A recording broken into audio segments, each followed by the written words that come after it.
Sino ba ang may dahilan kung bakit nagtaas ang presyo ng langis? Si Bongbong Marcos. Si Pangulong Bongbong Marcos nag-announce siya.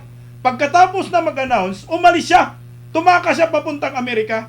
Anong sabi niya? Magkano yung itataas ng gasolina, partner?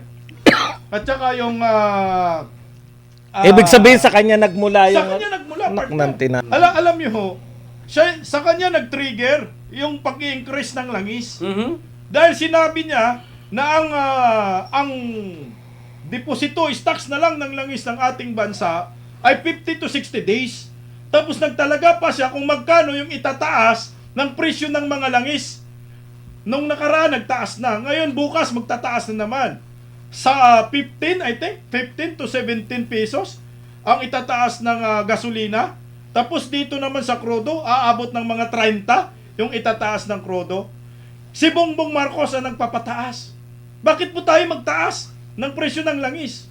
Wala pa naman tayong binili na presyo ng langis na bago ngayon sa mataas na presyo. At saka wala kang mabibiling langis, wala kang mabibilhan ngayon kasi sinara daw yung Strait of Hormuz. So ibig sabihin, yung langis ngayon na meron ngayon sa ating bansa, old stocks yan.